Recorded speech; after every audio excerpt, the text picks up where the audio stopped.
وإذ تأذن ربكم لئن شكرتم لأزيدنكم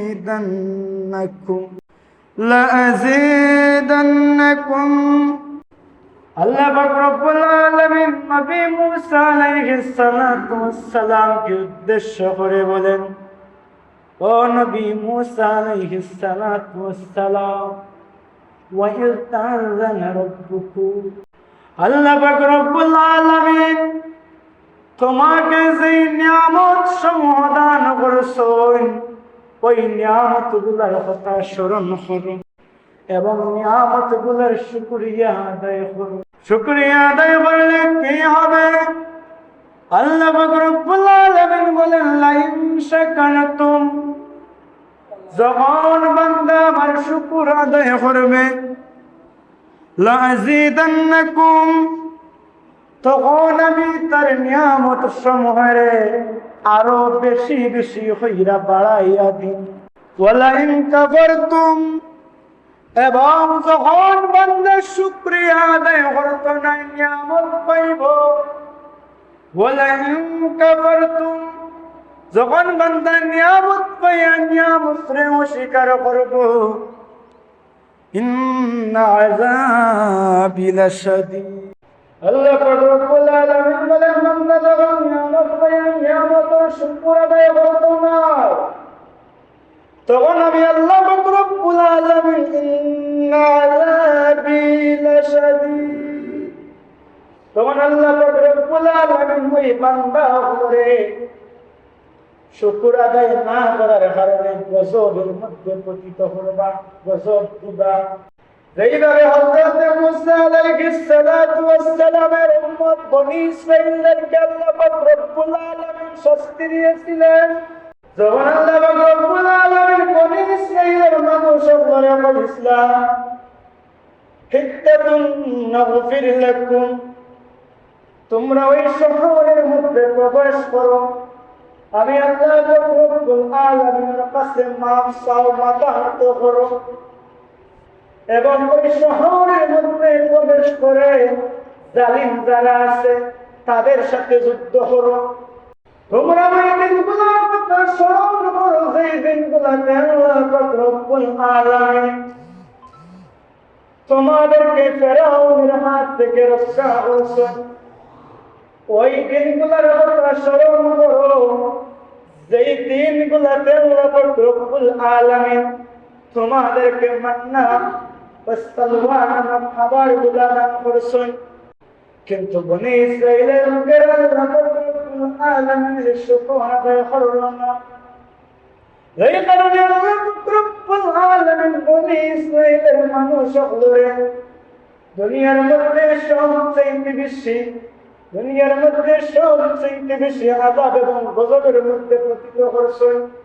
কোরআনুল কারীমের মধ্যে আল্লাহ রব্বুল আলামিন পত্র আয়াত দেওয়ার মাধ্যমে উম্মতে মুহাম্মাদীকে আল্লাহ রব্বুল আলামিন বলে দিতেছেন, ও উম্মতে মুহাম্মাদী, বনী ইসরাঈলের লোকেরা যত বেশি নিয়ামত পাইছে, ও উম্মতে মুহাম্মাদী, তোমরা কি তারার থেকে কম নিয়ামত পাইছো? কুনতুম খায়রা উম্মাতিন, তোমরা হলে সর্বশ্রেষ্ঠ উম্মত,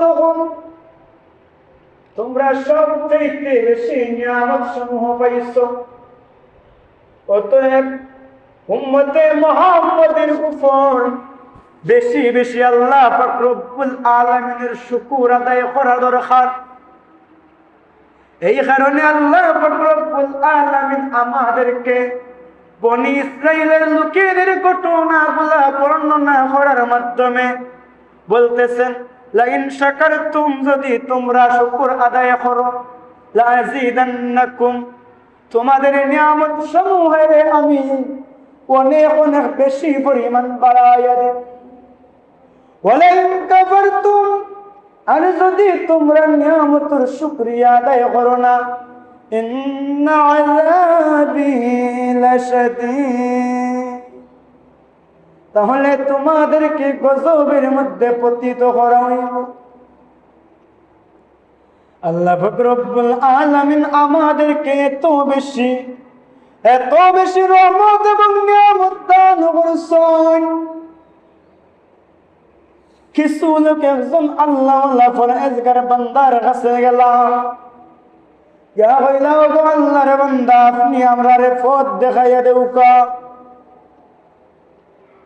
আপনি আমরারে পথ দেখাইয়া দেউকা। কিলা আমরা আল্লাহরে বেশি বেশি ডরাইতাম, কিলা আমরা আল্লাহ পাক রব্বুল আলামিনের শুকর আদায় করতাম, কিলা আমরা বুঝতাম আল্লাহ পাক রব্বুল আলামিনে আমরারে অসংখ্য অগণিত নিয়ামত সমূহ দান করেছো। আল্লাহর বান্দায় বললেন, ও আল্লাহর বান্দারা, তাহলে শুনুন, তুমি তোমার যে অবস্থাতে আছো, তোমার অবস্থায় হয়তো মনে হইতেছে আল্লাহ পাক রব্বুল আলামিন তোমারে কত বেশি নিয়ামত সমূহ দান করছেন না। ও আল্লাহর বান্দা, তুমি যদি তোমার আল্লাহ কতটুকু নিয়ামত দান করছেন এটা যদি তুমি বুঝতে চাও, তাহলে তুমি সেই সকল মানুষের কাছে যাও যে সকল মানুষগুলা তোমার থাকি বেশি কষ্টর মাঝে আছে। তোমার শরীর স্বাস্থ্য ভালো, তোমার হাত পা ভালো, তাহলে আল্লাহর বান্দা তুমি সেই মানুষের কাছে যাও। তোমার হাত আছে, তুমি সেই মানুষের কাছে যাও যেই ব্যক্তির দুইখানা হাত এই জগতের মধ্যে নাই। তুমি গিয়ে যেই ব্যক্তির হাত নাই তুমি তার কাছে জিজ্ঞাসা করো, ও আল্লাহর বান্দা, দুনিয়ার মধ্যে তোমার সবচেয়ে আফসোসের জিনিসটা কি? ওই মানুষ তখন জবাব দেবে, দুনিয়ার মধ্যে মানুষের হাত আছে, দুইখানা হাত আছে, মানুষ যা ইচ্ছা তা করতে পারে, যা ইচ্ছা তা খাইতে পারে, যখন যা হাত দিয়ে করা সম্ভব সব কিছু করতে পারে। আল্লাহ পাক রব্বুল আলামিন আমারে হাত দিছেন না, আমি হাত দিয়া দুনিয়ার মাঝে কোনো কিছু করতাম পারি না। হায় যদি আল্লাহ পাক রব্বুল আলামিন আমারে হাত দিতেন। ও আল্লাহর বান্দা, তোমার পা গুলো সুস্থ আছে, তোমরা সেই সকল মানুষের কাছে যাও যেই সকল মানুষের পা নাই পাও নাই, ওই সকল মানুষের কাছে গিয়ে জিজ্ঞাসা করো তোমার দুনিয়ার মধ্যে সবচেয়ে বড় আফসোস কি?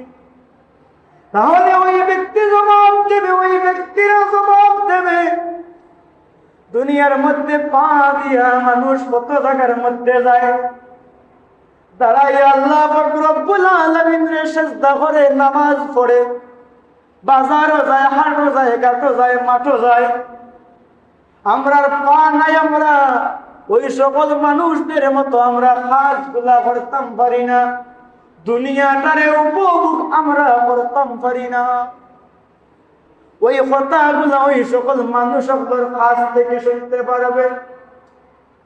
এরপরে আল্লাহর বান্দা বলতেছেন, ও আল্লাহর বান্দারা, তোমরা খুব বেশি হতাশাগ্রস্তের মধ্যে আছো, তোমরা সেই সকল মানুষের কাছে যাও যাদের দুই চক্ষু নাই, তাদেরকে গিয়ে জিজ্ঞাসা করো দুনিয়ার মাঝে সবচেয়ে কোন জিনিসটা তার কাছে হইলে তার বালা লাগতো।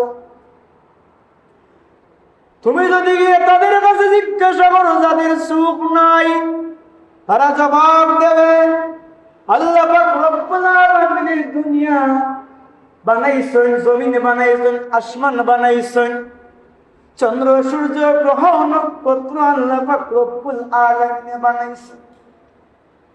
দুনিয়ার চোখওয়ালা মানুষে কত সুন্দর ভাবে দেখতে পারে, অথচ আমার চোখ না থাকার কারণে আমরা এই পৃথিবীর সৌন্দর্যটারে দেখতাম পারলাম না। আল্লাহ পাক রব্বুল আলামিন কত সুন্দর কইরা বানাইছো। আমাদের আফসোস, আমার আফসোস, যদি আমাদের চোখ থাকতো, যদি আমাদের একটা হাত না থাইকা একটা চোখ থাকতো, একটা পা না থেকে একটা চোখ থাকতো, তাহলে দুনিয়ার সৌন্দর্যটা আমরা দেখতাম পারতাম। আল্লাহওয়ালা বান্দা এরপরে ওই বান্দাদেরকে বলতেছেন যারা তাকে গিয়ে প্রশ্ন করেছিল শুকরিয়া সম্পর্কে, আল্লাহর নিয়ামত সম্পর্কে, উনি আরো বিস্তারিত ভাবে বলতেছেন, তোমরা যেই ব্যক্তি কথা বলতে পারে না ওই ব্যক্তির কাছে যাও। এইভাবে নানান ভাবে কথাগুলা বলতেছে। এরপরে আল্লাহ পাক রব্বুল আলামিনের বান্দার কাছে এমন একজন মানুষ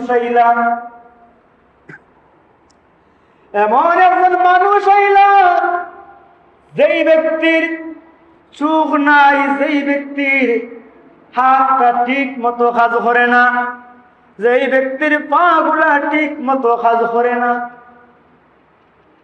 ওই ব্যক্তি যখন ও আল্লাহর আলী, ও আল্লাহর প্রিয় বান্দা, আল্লাহ পাক রব্বুল আলামিনে আমারও নিয়ামত দিছেননি। আমার চোখ নাই, আমি দেখতে পারি না। আমার হাত আছে, আমি হাত দিয়া কাজ করতাম পারি না, অবশ পছন্দ। আমার পা আছে, আমি পা দিয়া ভালোভাবে কাজ করতাম পারি না। আমার পা গুলা অবশ এবং অচল। আল্লাহওয়ালা বান্দা বললেন, ও আল্লাহর বান্দা, তোমার আল্লাহ নিয়ামত দান করছেন, তুমি যেন সুন্দর কইরা কথা কইতে পারো। তোমার যে আল্লাহ পাক রব্বুল আলামিনের সুন্দর একটা মস্তিষ্ক দান করছেন, ওটাও তোমার সবচাইতে বড় রহমত, বড় নিয়ামত।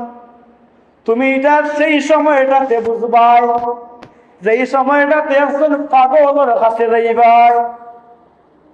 এমন অনেক পাগল আছে দুনিয়ার মধ্যে, হাত আছে, পা আছে, চোখ আছে, কথাবার্তা বলতে পারে, সমস্ত কিছু আছে, এরপরেও ভালোভাবে জীবনটা যাপন করতে পারে না, শুধুমাত্র ব্রেইনের সমস্যার কারণে। ও আল্লাহর বান্দা, তোমার আল্লাহ পাক রব্বুল আলামিনে সুন্দর মস্তিষ্ক দিছেন, বালা চিন্তা ভাবনা করার মতো মস্তিষ্ক দিছ। এমন দুনিয়ার মধ্যে মানুষ আছে যাদের বালা মস্তিষ্ক আছে, কিন্তু তার মাথার মাঝে বালা চিন্তা হয় না, সব সময় খারাপ চিন্তাগুলা তার মাথার মাঝে থাকে, তার মগজের মধ্যে থাকে। এই কারণে ওই বান্দা হলো তাকে তুমি আল্লাহ পাক রব্বুল আলামিনে বেশি নিয়ামত দান করেছেন। এজন্য আমরা সদা সর্বদা আল্লাহ পাক রব্বুল আলামিনের শুকর আদায় করতাম। আল্লাহ পাক রব্বুল আলামিনের শুকর আদায় করতাম, কেননা আল্লাহ পাক রব্বুল আলামিনে আমাদের মধ্যে দুনিয়ার যে অবস্থায় রাখেন, ওই অবস্থাটাই আল্লাহ পাক রব্বুল আলামিন আমাদের ভালোর জন্য রেখেছেন। যেই ব্যক্তি দুনিয়ার মধ্যে অভাবের মধ্যে আছে, ওই ব্যক্তির আল্লাহ পাক রব্বুল আলামিন অভাবের মধ্যে রাইখা তারে নিয়ামত প্রদান করতেছেন। কারণ এমন হতে পারে ওই ব্যক্তির সম্পদ পাওয়ার পরে, ধন সম্পত্তি হওয়ার পরে আল্লাহ পাক রব্বুল আলামিনকে ভুলে যাইতে পারে। আবার আল্লাহ পাক রব্বুল আলামিন এমন কিছু মানুষ সকলের সম্পত্তি দিয়া আল্লাহ পাক রব্বুল আলামিন নিয়ামত দান করেন। আল্লাহ পাক রব্বুল আলামিন নিয়ামত দান করেন তার সম্পত্তি দিয়া, যাতে বান্দা আল্লাহ পাক রব্বুল আলামিনের রাস্তায় কতটুকু ব্যয় করে, ওইটা আল্লাহ পাক রব্বুল আলামিন, ওইটা আল্লাহ পাক রব্বুল আলামিন দেখতে চায়। আল্লাহ পাক রব্বুল আলামিন তার শুকরিয়া আদায় করলে আল্লাহ পাক রব্বুল আলামিন নিয়ামত বাড়াইয়া দেন। কিভাবে বাড়াইয়া দেন? ছোট একটা ঘটনা বলি। একজন আল্লাহর বান্দি ছিল, একজন আল্লাহর বান্দি ছিল, একজন আল্লাহর বান্দি হিন্দু মহিলা ছিল। ওই মহিলা একটা বাড়ির মধ্যে কাজ করতো, একটা বাড়ির মধ্যে কাজ করতো, হিন্দু বাড়ির মধ্যে। আল্লাহর বান্দি একজন ভিক্ষুকরে দেখতে পেল। ওই ভিক্ষুক সদা সর্বদা আল্লাহ রাব্বুল আলামিনের শুকর আদায় করে আলহামদুলিল্লাহ আলহামদুলিল্লাহ করে। ওই হিন্দু মহিলা ওই ভিক্ষুকটাকে বলল, তুমি এখানে শুধু আলহামদুলিল্লাহ আলহামদুলিল্লাহ এখানে বলো। ভিক্ষুক ব্যক্তি বলল, আমি আল্লাহ রাব্বুল আলামিনের শুকর আদায় করি। হিন্দু মহিলা বলল, আল্লাহর শুকরিয়া আদায় করলে কি হয়? ভিক্ষুক বলল, আল্লাহর শুকর আদায় করলে আল্লাহ রাব্বুল আলামিনের নিয়ামতগুলো বাড়াইয়া দেয়। ওই হিন্দু মহিলা পরীক্ষা করার লাগে নিজেও আল্লাহর শুকর আদায় করতে লাগলো, আলহামদুলিল্লাহ বলতে লাগলো। আলহামদুলিল্লাহ বলতে বলতে এমন এক পর্যায়ে বুঝলো ওই মহিলা বিভিন্নভাবে আলহামদুলিল্লাহ বলার কারণে রহমত এবং তার সম্পত্তি গুলা তার নিয়ামত গুলা বাড়তেছে, ওইটা সে বুঝতে পারলো। হিন্দু মহিলা আল্লাহ পাক রব্বুল আলামিনের উপরে ঈমান আনয়ন করলো। যখন তার যে বাড়ির মধ্যে কাজ করে বাড়ির মালিকেরা যখন জানতে পারলো ওই মহিলা ইসলাম ধর্ম গ্রহণ করেছে, আল্লাহর শুকরিয়া আদায় করে আলহামদুলিল্লাহ না কি জানি বলে ডেকে এনে জিজ্ঞাসা করতেছে, তুমি কি করো, তুমি কি বলো? ওই মহিলা বিস্তারিত খুলে বলতেছে। হিন্দু যারা ছিল বাকি যারা ছিল তারা সবাই ঠাট্টা বিদ্রুপ করতেছে, হাসি তামাশা করতেছে। তারা বলতেছে, একটা শব্দ বলার কারণে তোমার সম্পত্তির মধ্যে নিয়া সম্পত্তি বাড়ি যাইবনি। আমরা দেখাতে এত কষ্ট করি, এত ভাবে সম্পত্তি বাড়াইতে গিয়ে তুমি সামান্য একটা শব্দ বলার মাধ্যমে তোমার নিয়ামত বাড়ি যাইবনি। ঠিক আছে, তুমি এখন চইলা যাও। ওই হিন্দু যারা ছিল তারা মনে মনে ভাবলো মহিলাটারে উচিত একটা শিক্ষা দেওয়া লাগবো, উচিত শিক্ষা দেওয়া লাগবো। তারা চিন্তা ভাবনা করলো, চিন্তা ভাবনা কইরা তারা কিছু টাকা পয়সা আনলো, আইনা ওই মহিলার কাছে দিল, যা বললো তুমি টাকাগুলো রাখো, যখন আমরা করিব তখন তুমি টাকাগুলো আমার কাছে দিলেই পাই। মহিলা আলহামদুলিল্লাহ বিসমিল্লাহ বইলা টাকাগুলো একটা জায়গার মাঝে রাখলো। তারা টাকা দিচ্ছে, তারা দেখছে মহিলা কোথায় রাখছে। মহিলা সরার উপরে জায়গা থেকে যাওয়ার পর তারা টাকাটারে লুকাইল। লুকানির পরে আরো কিছু সময় পরে যেই জায়গার মধ্যে মহিলা রাখছিল, যে খামের মধ্যে তারা দিয়েছিল, ওই খামটা খালি রেখে তারা টাকা রাখল। এবং কিছু সময় পরে আবার তারা এই আল্লাহর মন্দিরে হইল।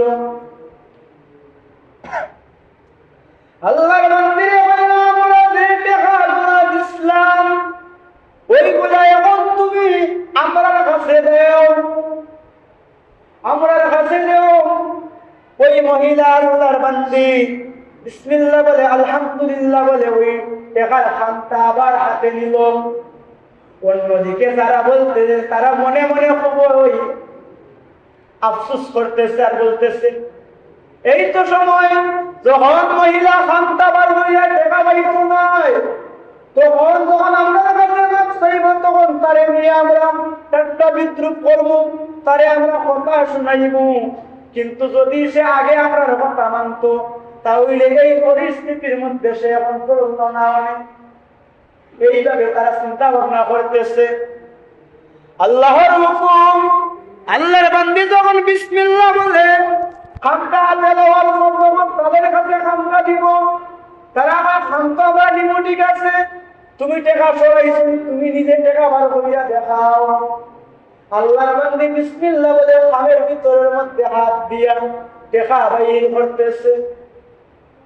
ওরা সবাই তো খুব হতবাক হয়ে গেল, যেই টাকাগুলো আমরা সরাইলাম ওই টাকাগুলো আবার ওই ব্যাগের মধ্যে ওই খামের মধ্যে আসলো কিভাবে?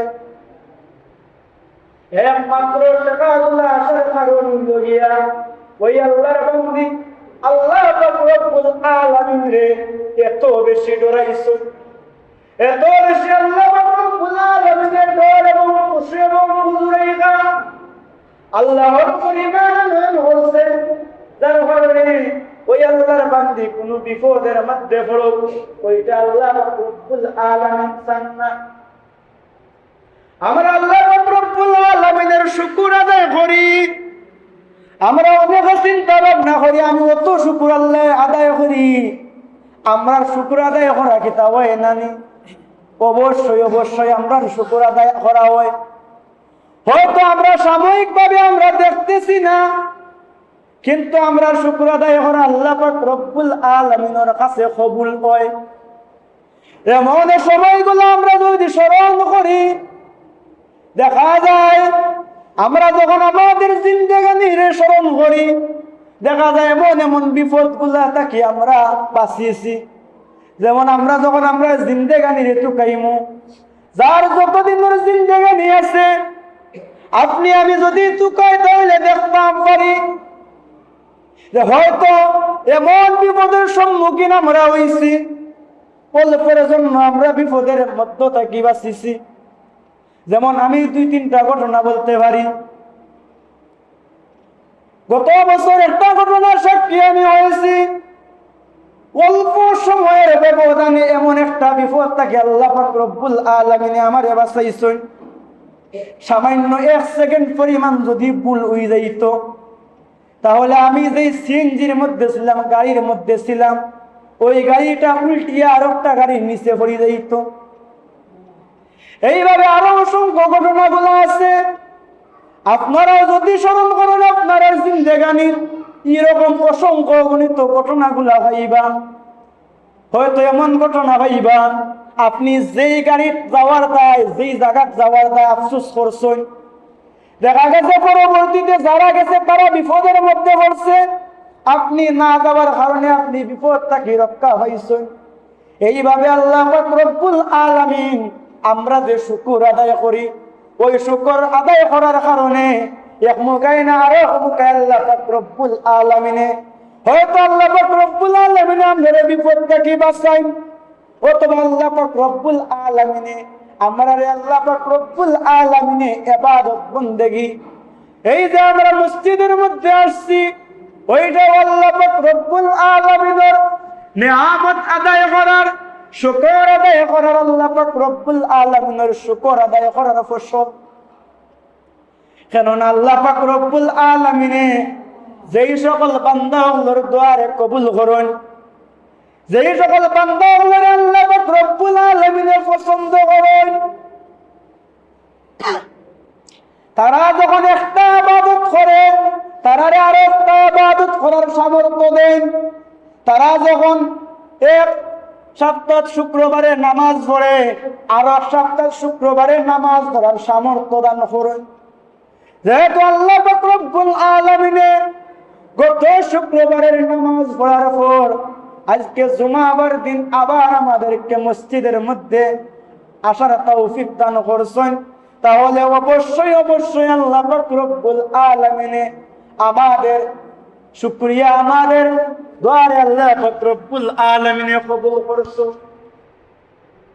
আল্লাহ পাক রব্বুল আলামিন কিভাবে মানুষের শুকরিয়া রে কবুল করেন, ছোটটা ঘটনা যদি বলি তাহলে আপনারা বুঝতে পারবেন।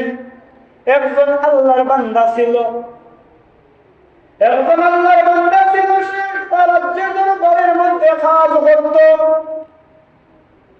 এবং সে সদা সর্বদা যে কোনো কাজের মধ্যে আলহামদুলিল্লাহ বলে আল্লাহর শুকর আদায় করত। একদিন সে যে রাজ্যের মধ্যে কাজ করত, যে প্রাসাদের মধ্যে কাজ করত, রাজা বলতেছে তুমি সব সময় শুধু আলহামদুলিল্লাহ আলহামদুলিল্লাহ বলো, আজকে আমার হাত কাটছে, তোমার মন্তব্যটা কিটা? ওই ব্যক্তি বলল আলহামদুলিল্লাহ।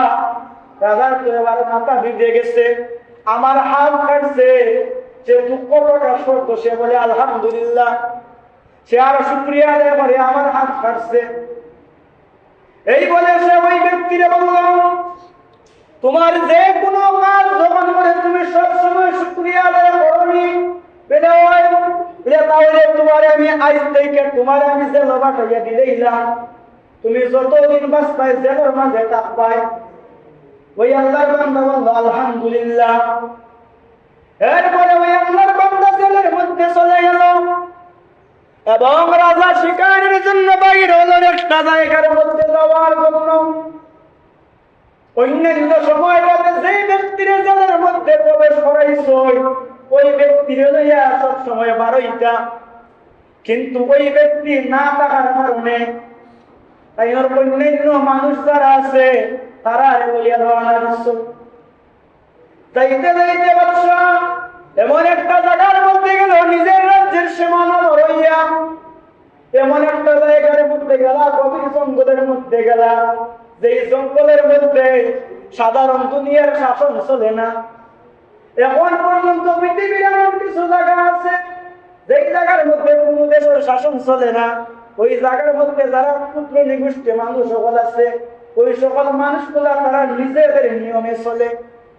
ওই রকম একটা জায়গার মধ্যে চলে গেলা। ওই জায়গার মানুষগুলার একটাই কাজ আছে, বহিরাগত কোনো মানুষ গেলে তারা ওই মানুষগুলো সবাই হইয়া খাই দিত। যখন বহিরাগত মানুষগুলো তারা দেখলো, তারা দাওয়া হলো, রাজার লোকে যত মানুষ আসলাম তারা সবাই দৌড়ি দৌড়ি নিজের প্রাণটারে বাঁচাইলা। রাজা মানুষ দৌড়িয়া অভ্যাস নয়, অল্প সময়ের মধ্যে তাই ধরা পড়ে গেল।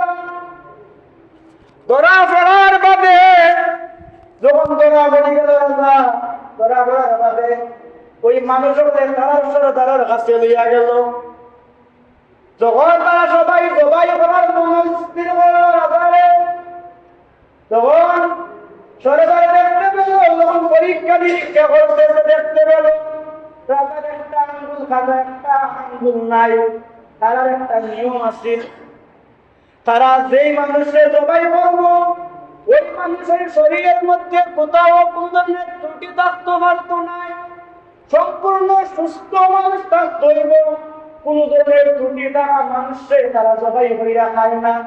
তারা মনে করে কোন ত্রুটিওয়ালা মানুষের জবাই হবে তারা প্রতি নারাজ হয়ে যাইব। রাজারে তারা সাইডে দিলে জবাই হইল না, এরে জবাই আমার আমরার দেবতা উল্টা আমরার উপরে নারাজ হইবা, খুশি হইতা নাই। রাজারে সাইডে দিল। রাজা দৌড়িয়া আল্লাহর শুকর আদায় করতে করতে আলহামদুলিল্লাহ জপতে জপতে রাজ্যের মধ্যে এলো। দৌড়িয়া যেই ব্যক্তির জেলের মধ্যে প্রবেশ করাইছিল ওই ব্যক্তির লইয়া আইলো। বলল, তুমি যে শুকরিয়া আদায় করছো আমার হাত ফাটার কারণে আমি বুঝতে পারছি আল্লাহ পাক রব্বুল আলামিন আমার হাত ফাটার কারণে আল্লাহ পাক রব্বুল আলামিন আমার বিপদ থেকে বাঁচাইছো। কিন্তু তুমি বলো, তুমি তোমার যে আমি জেলের মধ্যে রাখলাম, তুমি তো শুকরিয়া আদায় করলে, এখানে তো আল্লাহর রহমতের কোনো কিছু আমি দেখি না। তোমার প্রতি তো অন্যায় করা হয়েছে, আমি অন্যায় করছি। আল্লাহর বান্দা বলল, ও রাজা সাহেব আপনি অন্যায় করেননি, এটা আল্লাহ পাক রব্বুল আলামিনের কৌশল। সব সময় আমি আপনার সাথে থাকতাম, আইজ আমি আপনার লোকে থাকলাম, আমার শরীরের মধ্যে কোনো ধরনের ত্রুটি নাই, আমি দৌড়িয়া আইতাম পারলাম, কিন্তু আমি আপনারে তৈয়া দৌড়িয়া আইলাম না। আপনার লোকে আমিও ধরা পড়লাম, আপনারে তারা পাইয়া দিলাইল, কিন্তু আমি আমার যে কোনো ত্রুটি নাই।